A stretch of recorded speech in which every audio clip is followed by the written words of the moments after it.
Very well, my next guest is a comedian and, of course, the voice of SpongeBob SquarePants, a hero to us all. Let's take a look at the man in action. Well, it's just you and me again. I've caught and named every jellyfish in this field at least once. Except you, no name.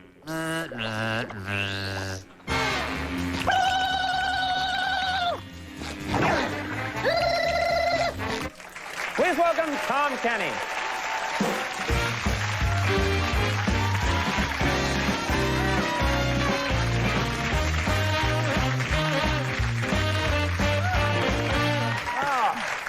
Now, I've known you for a while, of course. Yes. You've been a comedian, successful comedian, and a sketch performer. And then, out of nowhere, you become the voice of SpongeBob SquarePants. The voice of SpongeBob. And I'm the voice of a sponge. Well, this character's huge. I mean, kids... It's gigantic. Idolize a SpongeBob. It's like the biggest thing going right now.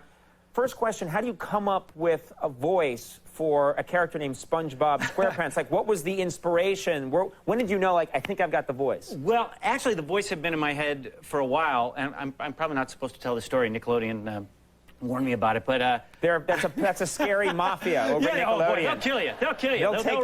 They'll take your crayons if you're not careful. But I was at an on-camera audition for a commercial at a studio in L.A., and in an adjacent studio, there was a bunch of midgets. Do you call them little people now?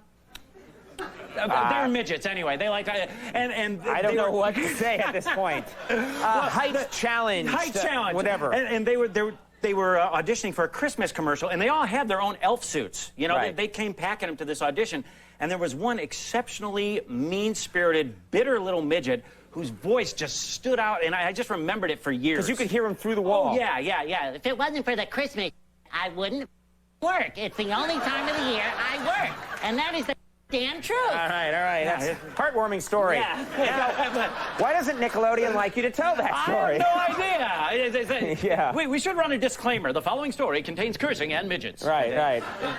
So you hear that voice and you think, okay, that's SpongeBob. That's the one. And that voice got you the job. Yeah. Now, you know, pretty quickly after the show premieres, it becomes this huge phenomenon. You have a son. Yeah. Your son must think that you are God because you're the voice of SpongeBob SquarePants. Well, you know, I tell him SpongeBob is more important than God, is what we say at our house. What happened? He should learn the proper order of things. That's right. SpongeBob created God, and then God created the universe. That's right. Good, a little revisionist history. But he used to not care, and then recently I've noticed it's a little sad. I was at the park with him, and he was talking to some other kids, trying to get into a game with some older kids, like 7-year-olds. He's about to be 5.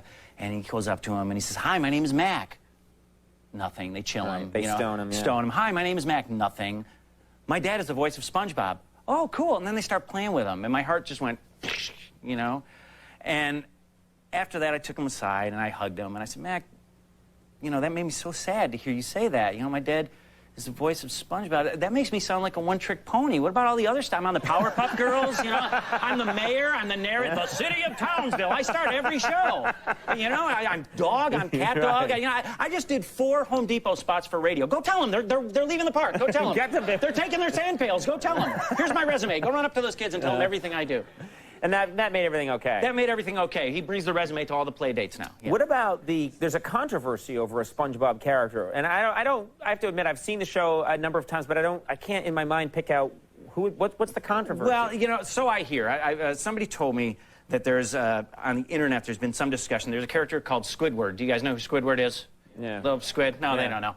Anyways, you told me the show was popular, Conan. That's why I'm here. Kids. If everyone went like, yay, it would reveal that our audience is packed with 7-year-olds. Move up the adults, bring in the kids. Yeah. But, yeah, there's a character, kind of a fuss-budget squid named Squidward that, you know, likes bubble baths and classical music. And I guess there's been sort of a controversy on the internet of whether he's intended to be a gay character or not. So that's the question people are asking. And right. It's never really been addressed by us on the show. You know, I'm like you. I'm from that don't ask, don't tell, pre-Will and Grace generation of TV. you know, where you had your Paul Lynde and Charles Nelson Riley characters. Sure, yeah. But it never really came up. There were tons of gay characters on TV. You know, there was always like the wacky, but nobody ever came out and asked them. You know, Wasn't important. They were just funny. Yeah. Well, the reason was that all the main characters on those shows were hiding horrible secrets of their own. My wife is a witch and no one must know. You know, my horse talks to me, no one must know. I am a nun with the power of flight, no one must know. They didn't even want to get into it. Right. So, a lot of hiding, a lot of hiding. I always thought those guys should get a support group going up. You know, hi, my girlfriend is a genie, and no one must know. And we're living together out of wedlock, and it's 1964. So, now, do you feel a connection to the character? And that sounds weird, but do you feel any sort of like this is Genie? No, to SpongeBob. Yeah. Do you feel like this is my character in any way, even though? Well, I guess you do get a little protective of the character because I've been doing it for a few years now. In fact.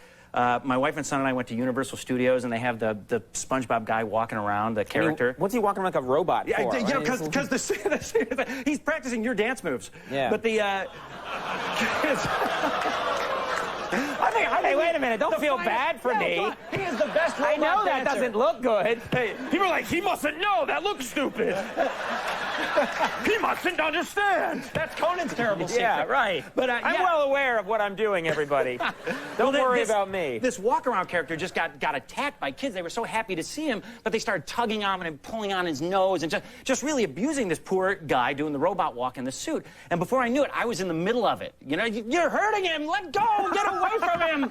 How would you like it if somebody tweaked your nose like that, huh? You know, sorry to make your kid cry, honey, but, you know, he's... What if you had said in front of all of them, "For I am SpongeBob"? I am the voice of SpongeBob. I am the cursing midget. You'd have been beaten. You'd have been beaten by the police and tagged away. Yeah, SpongeBob is done. But as we say at Universal Studios, that's a wrap. This park is closed. It's all over. Well, SpongeBob SquarePants airs weeknights at 8 and weekend mornings, 10 to 11 on Nickelodeon. And I discovered this thing because my brother told me to watch it. And it's one of these cartoons. It's like funny for kids. It's really funny if you're an adult. It's really a good show. It's a good show. Tom Kenny, thanks for being here. Back. We'll take a break. When we come back, OK Go is here. Stick around.